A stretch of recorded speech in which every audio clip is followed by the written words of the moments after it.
Deixis and Reference, a presentation by Luis Fernando Castañeda, Jessica Megan Fullerton, and Lois Torres Brown.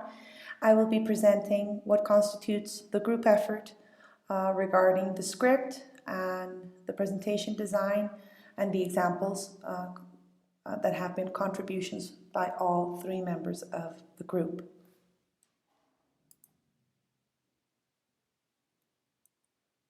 The concepts that will be covered through this presentation are: what is deixis, types and examples of deixis; what is reference, types and examples of references; and works cited. Deixis is the pointing or the specifying function of some words. It is originally a Greek word, and it is the pointing, as we said, or the specification of the function of those words, whether they are definite articles or demonstrative pronouns.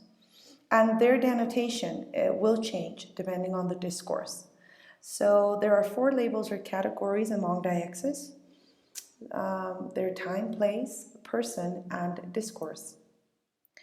There are several types of deixis. The first one is person deixis, which is a personal pronoun that encodes the roles of the participant when the speaker is referring to themselves, to the addressee, or to other people. In this case, if they're referring to themselves, it would be I, me, we, and us, or the addressee would be you, and other people would be he, him, or she, her, it, they, and them.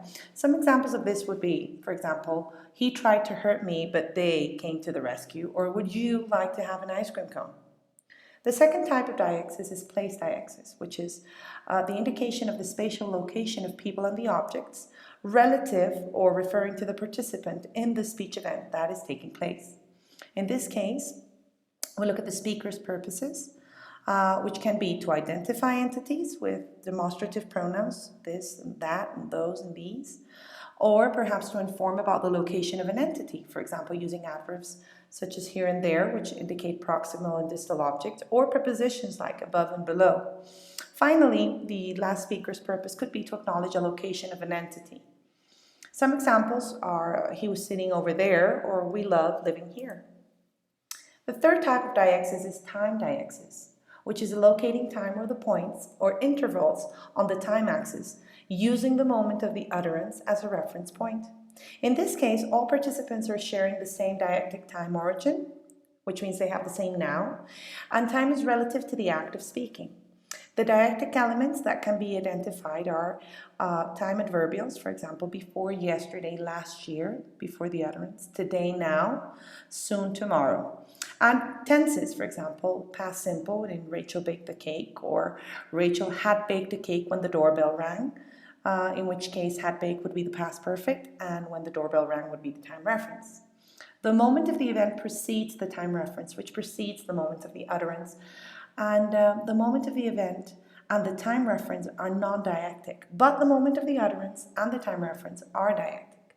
Some examples could be: did you call at 9 p.m. last night? I was out then. You should have been here yesterday. The fourth type of deixis is the discourse deixis. Now, the use of didactic expressions to reference a portion of a discourse relative to the speaker's current location in the discourse refer to this type of deixis. Some of the examples for these expressions could be on the last page in the final paragraph, or at this point, we're going to return to the previous chapter. I bet you haven't seen this movie, and that's the most absurd thing I've ever heard. Now, moving on to the second topic, we will be defining reference. Now, reference is a part of semantics, which aims to provide an explanation of how different words can express meaning. A word suggests an idea to the hearer, and then this idea is connected to a real-world object or an object in the real world. And this is a way that speakers denote meaning as a property of linguistic expression.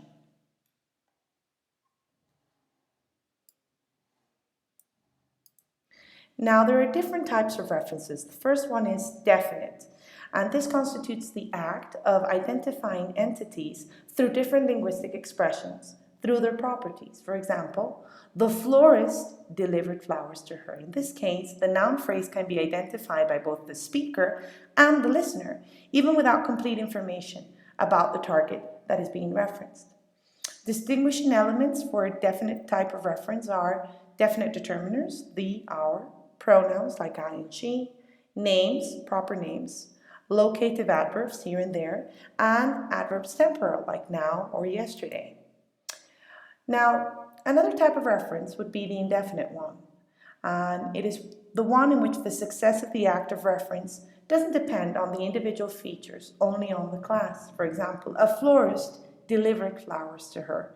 Now, the particular florist that is involved in the act is unknown, and it is irrelevant for the speaker and the hearer whether or not they can identify the reference target. It could be any random florist.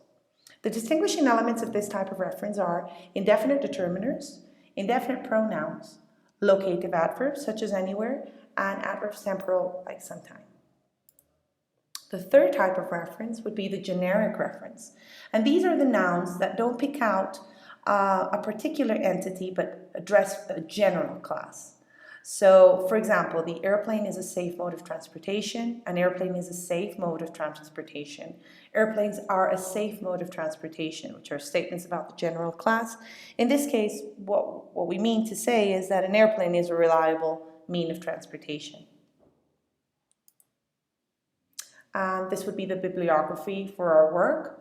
On behalf of all the members of my group, of Luis Fernando and Megan, I would like to say thank you for taking the time to listen to us and to go through our presentation.